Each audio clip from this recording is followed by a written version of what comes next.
एक छोटे से गांव के बाहरी इलाके में नेहा और उसका पति रमेश एक टूटी फूटी झोपड़ी में रहते थे।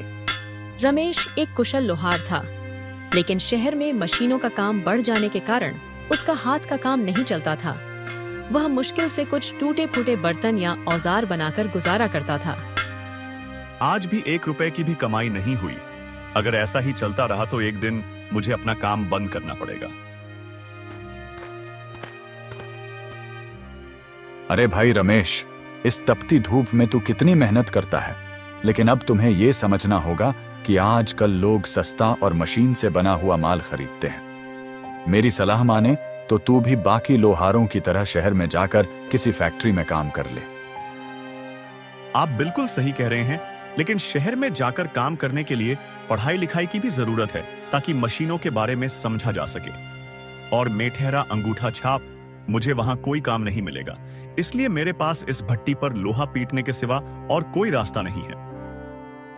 रमेश की बात सुनकर वो आदमी आगे बढ़ जाता है। शाम होते ही रमेश अपने घर आ जाता है। घर पर अपनी पत्नी नेहा को देखकर रमेश बोलता है, नेहा, मुझे बहुत जोरों से भूख लगी है, लाओ जल्दी से खाना लगा दो। खाना? अरे खाना तो तब खाओगे जब घर में कुछ खाने के लिए होगा। एक ही रोटी का आटा बचा था, वो मैंने बनाकर खा ली। अच्छा ठीक है, तुमने खाया मैंने खाया, एक ही बात है। अब मैं सोने जा रहा हूं, तुम भी आराम कर लो। अगले दिन सुबह होते ही रमेश काम के लिए निकलने लगता है। तभी नेहा उससे बोलती है, सुनो रमेश, आज भी खाली हाथ लौटे तो मैं ये घर छोड़कर चली जाऊंगी। अब मुझसे और नहीं सहा जाता। मैंने क्या क्या सपने देखे थे, लेकिन सब धरे के धरे रह गए। लेकिन बस अब मैं इस गरीबी से बहुत थक चुकी हूँ। ऐसा मत कहो नेहा, तुम्हारे सिवा मेरा है ही कौन। तुम चिंता मत करो, ऊपर वाले की कृपा रही तो आज अच्छी कमाई हो जाएगी और हम शाम को भर पेट खाना खाएंगे। हाँ, तुम्हारी बस बातें ही हैं। घर में आटा नहीं है। आज अगर कुछ कमाई हो जाए तो बाजार जाकर आटा ले आना। रमेश अपनी पत्नी से बहुत मोहब्बत करता था। वो कभी भी नहीं चाहता था कि उसकी पत्नी उसे छोड़कर जाए। रमेश की जिंदगी ऐसी ही थी। आज भी रमेश एक उम्मीद के साथ अपनी भट्टी को जलाता है और लोहा पीटना शुरू कर देता है। उसके मन में केवल नेहा की कही बातें घूम रही थीं। तभी रमेश की नजर अपने साथी बिरजू पर पड़ी, जो ढेर सारा घर का राशन लेकर जा रहा था। रमेश उसे देखकर बोलता है, कैसे हो बिरजू? काफी दिनों बाद दिखे हो, लगता है काम बहुत अच्छा चल रहा है। बिरजू ने उसे कोई जवाब नहीं दिया, जैसे वो उसे घृणा की नजर से देख रहा हो। रमेश की गरीबी ने उसे सबसे दूर कर दिया था। लोग उसके पास नहीं आते थे, न ही उससे बात करते थे। उनको डर था कहीं रमेश उनसे उधार न मांग ले। आखिर ये लोग मुझसे इतनी नफरत क्यों करते हैं? ऊपर वाले बस तुझसे ही उम्मीद है। आज बस इतनी कृपा करना कि आटे के लिए कुछ पैसे हो जाए। रमेश पूरा दिन भट्टी पर लोहा पीटता रहा, लेकिन कोई भी ग्राहक नहीं आया। शाम होने को आई है, सुबह से 1 रुपए की भी बिक्री नहीं हुई। अरे मेरी फूटी किस्मत, किसी दिन तो साथ दें। तभी एक किसान जो वहीं से गुजर रहा था, रमेश को देखकर उसके पास आता है। अरे भाई, मेरी इस कस्सी का कुंदा टूट गया है, जरा इसे सही कर दो। जी मालिक, अभी कर देता हूँ। रमेश जल्दी जल्दी काम में लग जाता है। कस्सी पर पड़ता हर हथौड़ा उसके मन को सुकून दे रहा था। ये लीजिए मालिक, आपकी कस्सी ठीक हो गई। भाई वाह, तुम्हारा जवाब नहीं, तुम तो मशीन से भी तेज काम करते हो। कितने रुपए हुए इसके? बस 5 रुपए मालिक। किसान रमेश को पैसे देकर चला जाता है। कम ही सही, मगर कुछ तो कमाई हुई, वरना आज भी खाली हाथ घर जाना पड़ता और नेहा बहुत नाराज हो जाती। चलो अब बाजार से कुछ खरीद कर घर चलता हूँ। रमेश बाजार से थोड़ा सा आटा खरीद कर घर की ओर चल देता है। आज रमेश के चेहरे पर एक मुस्कान थी। नेहा उसे देखते ही समझ जाती है कि आज दुकानदारी हुई है। देखो नेहा, मैं बाजार से आटा ले आया हूँ, आज हमें भूखा नहीं सोना पड़ेगा। बस इतना ही, इससे तो सिर्फ आज का ही गुजारा हो पाएगा। मगर सब्जी कहाँ है? रोटी के साथ क्या खाओगे? नेहा, आज सिर्फ इतने पैसों की ही कमाई हो पाई जिससे मैं ये आटा ले आया। तुमने पूरे दिन में बस एक वक्त के खाने के ही पैसे जमा कर पाए? पूरे दिन भट्टी पर काम करते रहते हो। अपने साथ वाले लोहारों को देखा है, शहर में जाकर बड़ी बड़ी फैक्ट्री में काम करते हैं और खूब कमाते हैं। तुम थोड़ा सा पढ़ लेते तो हमें ये दिन न देखने पड़ते। चलो छोड़ो, अब इतना ही काफी है। हम दोनों सूखी रोटी ही खा लेंगे, मैं बना कर लाती हूँ। दोनों साथ बैठकर सूखी रोटियां खाते हैं और सो जाते हैं।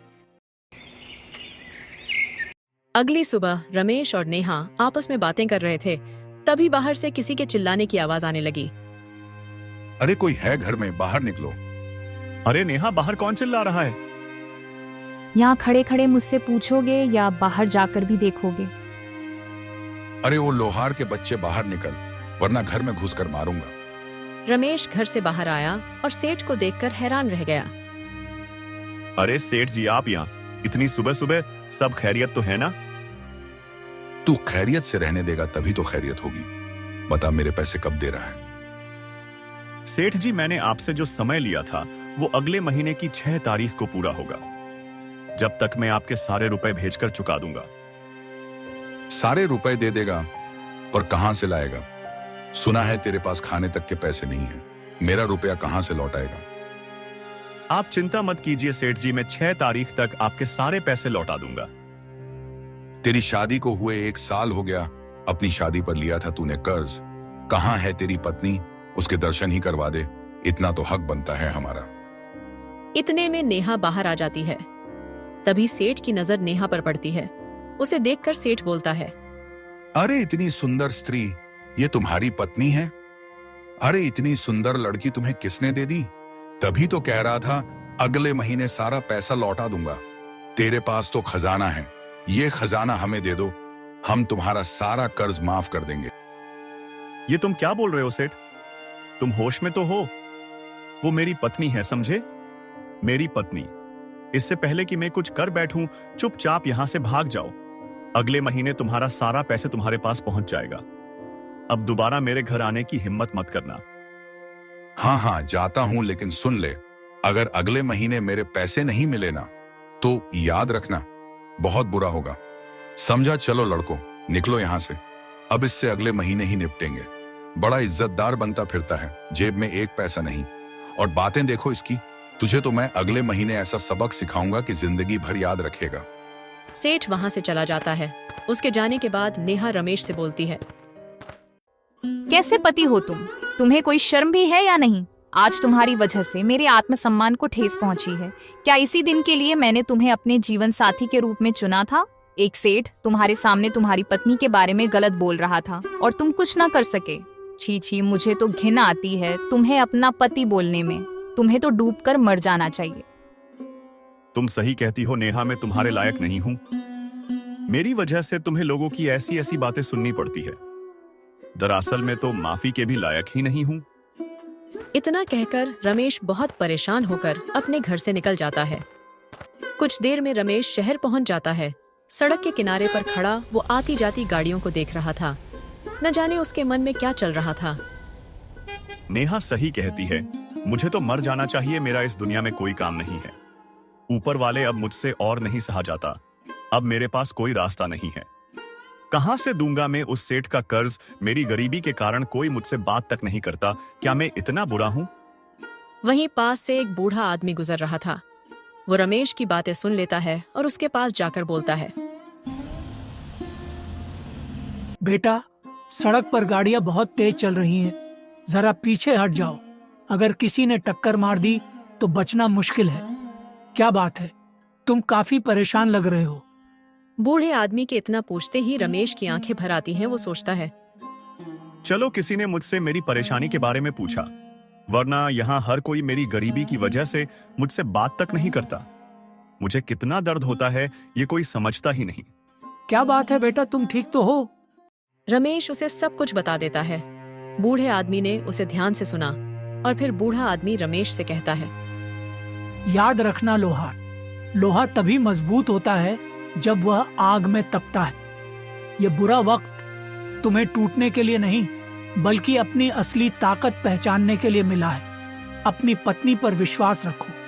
मैं तुम्हें एक बात बताता हूँ, कभी कभी सबसे ज्यादा मूल्यवान चीज सादगी में छिपी होती है। बुरा वक्त कभी कभी इसलिए आता है ताकि तुम्हें यह सिखा सके कि कौन हर हाल में तुम्हारे साथ है और कौन सिर्फ दिखावे के लिए साथ देता है। और अगर तुम आत्महत्या कर लोगे तो तुम्हारी पत्नी का क्या होगा। इसलिए हिम्मत बनाए रखो, अच्छे वक्त के लिए मेहनत करो। मैं यहीं एक फैक्ट्री में काम करता हूँ। मेरी पत्नी ने मुझे बहुत बढ़िया खाना बना कर दिया, रास्ते में खा लेना, तुम्हें मुझसे ज्यादा जरूरत नहीं। और ये कुछ राशन है जो मैं अपने घर के लिए ले जा रहा था, इस भी तुम रख लो। अंत में बूढ़े आदमी ने रमेश को लोहे का एक पुराना साधारण सा छल्ला दिया। ये मेरी मेहनत का पहला काम था, शायद ये तुम्हारे काम आए। एक अजनबी से मदद पाकर रमेश का मन भर आता है। रमेश उसकी मेहरबानी देखकर बहुत विनम्र तरीके से उसका धन्यवाद करता है और खुशी खुशी सारे पकवान और राशन लेकर घर जाता है। घर पर नेहा बड़ी बेचैनी से उसका इंतजार कर रही थी। मैं कितनी बड़ी मूर्ख हूँ, मैंने गुस्से में न जाने क्या क्या बोल दिया उनसे। मुझे बड़ी फिक्र हो रही है, बस वो जल्दी से घर वापस आ जाए। तभी रमेश वहाँ आ जाता है। रमेश को सही सलामत देखकर नेहा बहुत खुश होती है। नेहा देखो, मैं तुम्हारे लिए आज क्या क्या लाया हूँ। तरह तरह के पकवान हैं और घर का राशन भी लाया हूँ। मुझे तो यकीन ही नहीं हो रहा कि ये सब तुम लाए हो। बस इसी तरह तुम्हारा काम चलता रहे, फिर हमारी सारी परेशानियां दूर हो जाएंगी। आज नेहा बहुत खुश थी। वर्षों बाद उसे अच्छा खाना नसीब हुआ था। उनके पास इतना राशन था कि अब कुछ दिनों तक रमेश काम न भी करे तो गुजारा हो जाएगा। कुछ दिन बीत गए और घर का राशन खत्म हो गया। नेहा और रमेश की हालत पहले जैसी हो गई। अब नेहा फिर से रमेश से झगड़ा करने लगी। कल रात से मैंने कुछ नहीं खाया है। जो राशन तुम लाए थे वो खत्म हो गया है। क्या समझते हो कि बस उसके बाद मैं कुछ नहीं खाऊंगी? अरे मेरी किस्मत ही फूटी थी जो तुमसे ब्याह हो गया। अब मुझसे यह भूख हड़ताल नहीं होती। अपने आसपास बाकी लोगों को तो देखो, हर रोज उनके घर अच्छा भोजन होता है खाने को, उनकी पत्नियां अच्छी जिंदगी जीती है, मगर तुम, धिक्कार है तुम पर। आज अगर कुछ खाने को लेकर नहीं आए तो इस घर में सिर्फ तुम ही रहना। मैं चली जाऊंगी यहाँ से, समझे? ऐसा मत कहो नेहा, तुम्हारे सिवा मेरा कोई नहीं। मुझे छोड़कर कहीं मत जाना। मैं आज रात तक खाने का इंतजाम कर लूंगा। मैं अभी कहीं काम की तलाश में जाता हूँ, मेरा इंतजार करना। इतना कहकर रमेश वहाँ से चला गया। एक सेठ के यहाँ दिन भर मजदूरी करके उसने 10 रुपए कमाए और राशन लेने बाजार की ओर चल दिया। रास्ते में उसने देखा कि एक छोटी सी चिड़िया जमीन पर घायल पड़ी है और उसके पास एक शिकारी जाल बिछा रहा है। रमेश को चिड़िया पर दया आ गई और वो शिकारी के पास गया। अरे भाई, तुम इस मासूम चिड़िया को छोड़ दो, उसे भी अपनी जिंदगी जीने का हक है। चल चल, बड़ा आया भलाई करने वाला। इस चिड़िया को मैंने दिन भर की मेहनत के बाद पकड़ा है। अगर इसे आजाद करना है तो तू इसे खरीद ले। पूरे 10 रुपए की है, 1 रुपया भी कम नहीं लूंगा। शिकारी की बात सुनकर रमेश सोच में पड़ जाता है।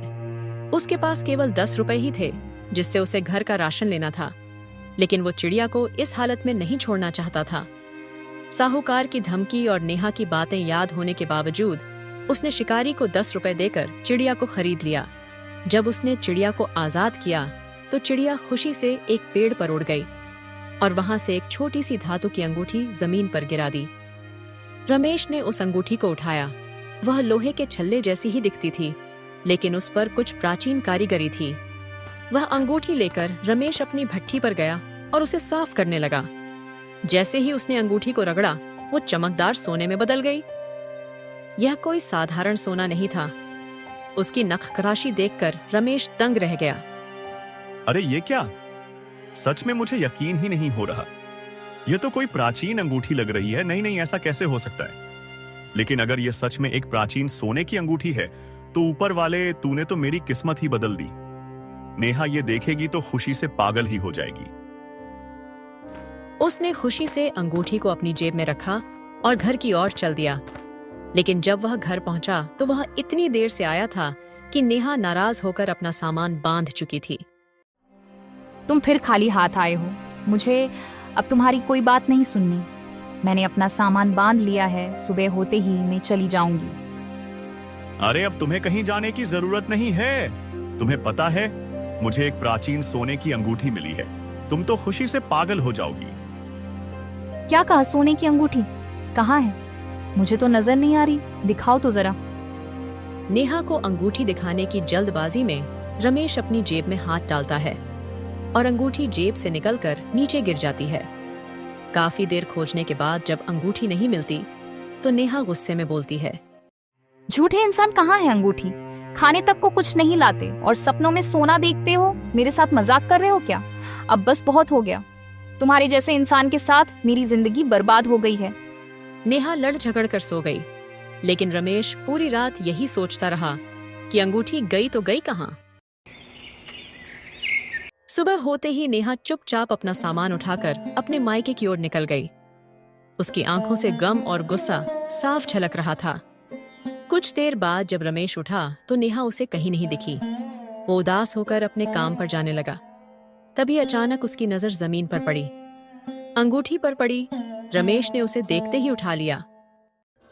अब सबसे पहले इसे बेचकर सेठ के पैसे दूंगा, फिर एक अच्छा घर लेकर कुछ कारोबार शुरू करूंगा और एक बड़ा आदमी बनकर नेहा को लेने जाऊंगा, मगर थोड़ा वक्त लेकर, ताकि उसे थोड़ा एहसास हो जाए कि मेरा साथ देने के बजाय वह मुझे छोड़कर चली गई। रमेश अंगूठी लेकर सेठ के पास गया, कर्ज चुकाया और अंगूठी को बेचकर अपना कारोबार शुरू किया। उसने लोहे की भट्ठी की जगह आभूषण और नक्काशी का काम शुरू किया और अपनी दयालुता की बदौलत वह कुछ ही समय में शहर का सबसे अमीर कारीगर बन गया। काफी समय बाद एक दिन उसके नए घर के बाहर एक महिला खड़ी थी जो काम मांग रही थी।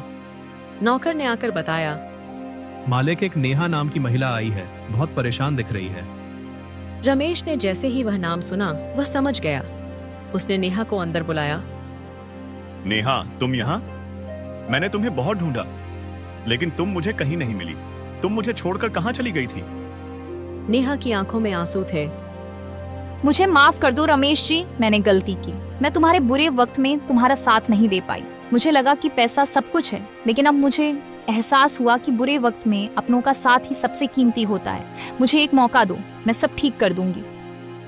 रमेश ने मुस्कुराते हुए कहा, मैंने तुम्हें उसी दिन माफ कर दिया था नेहा, जिस दिन तुम गई थी। बुरा वक्त चला गया, अब हम फिर साथ हैं। रमेश और नेहा ने एक दूसरे को गले लगाया और दोनों खुशी खुशी रहने लगे।